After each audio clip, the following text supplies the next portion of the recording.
আমি তো ফোনটাকে লম্বা করে নিয়েই ভিডিও করি, তবে আমি কাল থেকে চেষ্টা করছি ফোনটাকে ব্যাক করে নিয়ে এরম করে ভিডিও করার।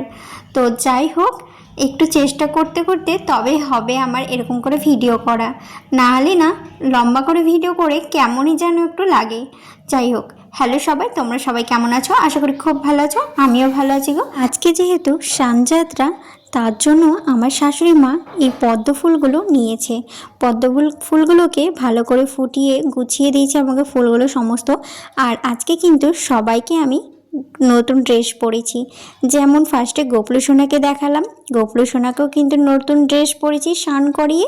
আর এখানেই দেখো জগন্নাথ, বলরাম, সুভদ্রা, ওদেরকেও কিন্তু ভালো করে মুছিয়ে পরিষ্কার করে নতুন ড্রেস পরিয়ে তারপরে মায়ে যে রজনীগন্ধার ফুলের মালা নিয়েছে সেটাকেও কিন্তু ভালো করে পরিয়ে দিয়েছি, আমি সুন্দর করে সাজিয়ে দিয়েছি। তারপরে তো পদ্ম ফুলগুলো তো পায়ের কাছে দিয়ে সুন্দর করে ভালো করে সাজিয়ে দিয়েছি। তো যাই হোক, তোমাদেরকে পুরো ব্লগটা আমি দেখালাম না, যেহেতু বাড়ির পুজো কমপ্লিট করে আমাকে যেতে হবে পাগলা বাবায় পুজো দিতে।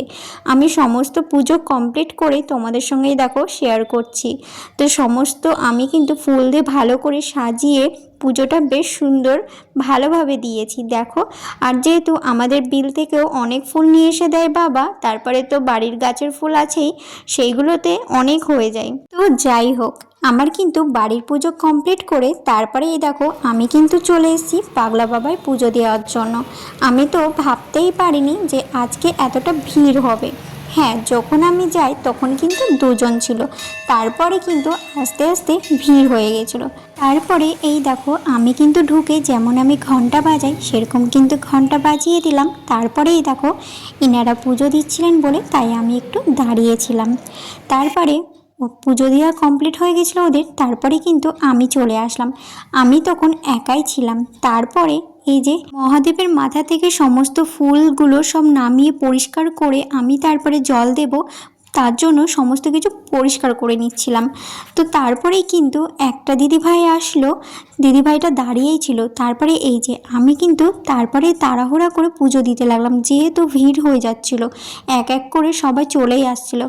আজকে কিন্তু আমি 12টার সময় গেছি পুজো দিতে, অন্যদিন 1টা বেজে যায়। আজকে যেহেতু একটু অনেকটাই তাড়াতাড়ি হয়েছে, তারপরে দিদিভাইটাকে বললাম তুমিও দিয়ে দাও আমার সঙ্গে সঙ্গে, তাড়াতাড়ি হয়ে যাবে। আজকে ভিড়টা কেন বলো তো, আজকে একটু বিশেষ দিন, তার জন্য এত ভিড় হচ্ছিল। আজকে যেহেতু সানযাত্রা, তারপরে সোমবার মহাদেবের বার, তো ভিড় তো হবেই। তো তারপরে এই দেখো আমি কিন্তু পুজোটা আমার দেওয়া কমপ্লিট হয়েই গেছে, আর আমার পেছনেও কিন্তু অনেকজন দাঁড়িয়েছিল, তার জন্য অনেকটাই তাড়াহুড়া করে পুজোটা কমপ্লিট করলাম। আর যেরকম আমি জব করি সেরকমই কিন্তু মন্দিরে বসে আমি আবার জব করে নিলাম। যেহেতু বাড়িতে আমি জব করিনি, আমি মন্দিরে করব বলে বাড়িতে করিনি। আর যেহেতু লেট হয়ে যাচ্ছিলো একটু, সেজন্য আরও করিনি। আর বাড়িতে করা যা মন্দিরে, ওর থেকে বেশি ভালো মন্দিরে জব করা আমার মতে তাই মনে হয়।